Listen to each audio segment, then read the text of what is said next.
Hey, good afternoon. Will King here, candidate for State Delegate, Virginia's 18th District. Here's a question for you I'd like to pose. Do you really know what your party is doing, especially your state party? National parties, we're not going to talk about that, but at your state party, do you really understand everything that when you say I only vote Republican or I only vote Democrat, and what that really means and what it stands for? So here's some examples.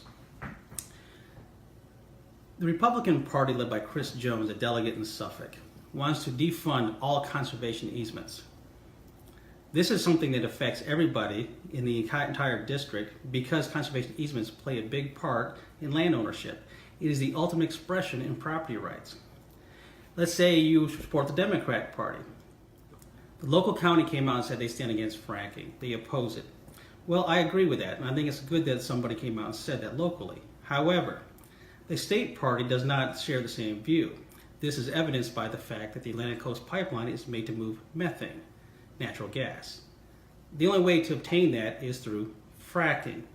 So the governor and the current lieutenant governor who's running does not oppose the pipelines, which means they support fracking. So that's the thing. If you're going to go ahead and say, I support the local Republican Party or the local Democratic Party, pay attention to what the state parties actually do. The local Republican delegate votes 96% of the time in favor of his party. And to believe that the Democrat is going to do anything different, unfortunately, is just not true. These folks are going into the assembly with a party that has a predetermined agenda.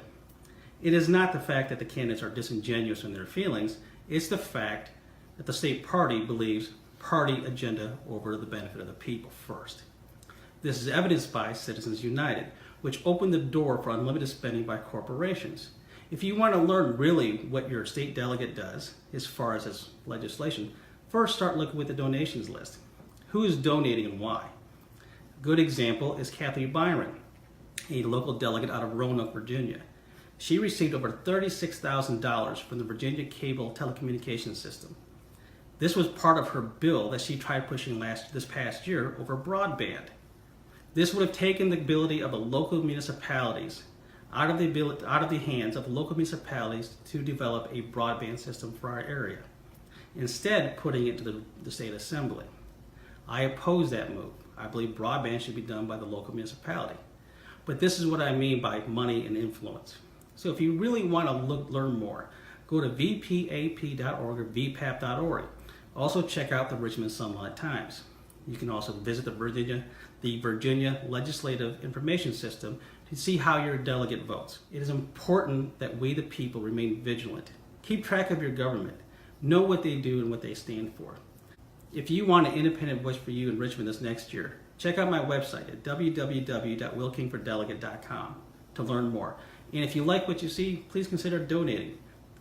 The election is only 23 days away. Thank you.